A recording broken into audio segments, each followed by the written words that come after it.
एक बाबा है जो कि दावा करता है कि वो कभी दान नहीं लेता है, लेकिन एक दावे के मुताबिक इसी बाबा के पास करोड़ों की संपत्ति है, आलीशान आश्रम है,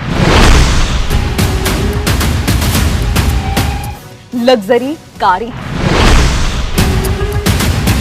बाबा जब भी अपने अनुयायियों के सामने आते हैं पूरे जुलूस के साथ आते हैं। एक दावा तो ये भी है कि इसी सो कॉल्ड बाबा की इसी काफिले का नेतृत्व मोटरसाइकिल पर काली वर्दी में पूरे 15 कमांडो करते हैं। और ये बाबा कोई और नहीं है, ये वही बाबा है जिसका नाम सुनकर इस वक्त शायद आपका भी खून खौल रहा होगा।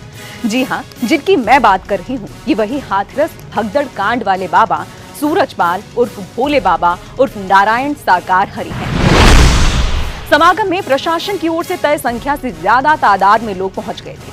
इसी सत्संग में भगदड़ मच गई थी। हादसे में सैकड़ों लोगों की मौत हो गई। बाबा सूरजपाल को लेकर लगातार कई सनसनीखेज खुलासे हो रहे हैं और ऐसे ही एक नए खुलासे के बारे में मैं आपको बताने वाली हूँ, जिसे सुनते ही आप चौंक जाएंगे। अब बाबा की एक महिला अनुयायी ने ऐसे दावे कर दिए जिसे सुनकर किसी के भी होश उड़ सकते हैं। इस महिला ने ऐसा दावा किया है कि बाबा सूरजपाल सुंदर महिलाओं को पसंद करते थे। बाबा को महिलाएं ही नहलाती थी, यहाँ तक कि बाबा को महिलाएं कपड़े भी पहनाती थी। मैं फिर कहूंगी कि ऐसे दावे किए जा रहे हैं। लेडीजों को ह्यूमोटाइप करता था। लेडीज ही बुलाता था उसके? हाँ। किस तरीके से करता था आप? मतलब कि जो सुंदर लड़कियां होती है उसको वो अंदर रखता था और जो होती थी वो बाहर, जैसे कि मतलब खून निकलता था उनको बेचता था, घसीटता था, तो उसमें उनको खून निकलता था। अंदर घसीटता था? हाँ। क्यों घसीटता क्यों था? क्यों? अच्छी नहीं थी। जो अच्छी नहीं होती उनको घसीटता था? हाँ। और जो अच्छी होती उनको अंदर ले जाता? अंदर ले जाता था।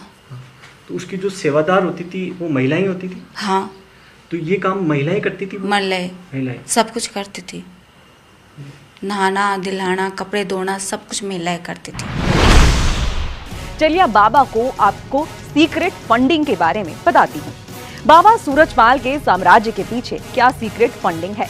क्या बाबा को फंड देने वाले दानदाता के तौर पर पैसे देते थे, या सूरजपाल के साम्राज्य को देखते हुए अब ऐसे कई सवाल उठने लगे हैं। बाबा के मैनपुरी आश्रम के बाहर ऐसे दानदाताओं की एक लिस्ट लगी है जिसमें 10,000 के नीचे दान करने वालों का नाम ही नहीं है।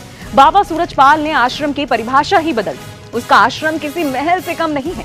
एक तरफ बाबा दुनिया के सामने पैसे यानी दान लेने से मना करता है, दूसरी तरफ बाबा के आश्रम के बाहर उसे दान देने वालों की एक लंबी लिस्ट लगाई गई है। अब कौन है ये दानवी जिन्होंने 10,000 रुपयों से लेकर 2.5 लाख रुपयों तक की रकम आश्रम में दान में दे दी?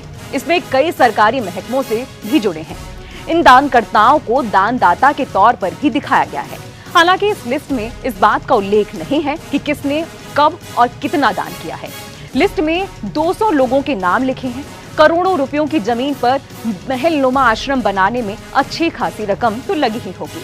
अब सवाल यहाँ यह उठता है कि बाबा को इतनी बड़ी रकम किसने दी? हालांकि महलों की 4 दीवारी के अंदर का राज अभी तक नहीं खुला है।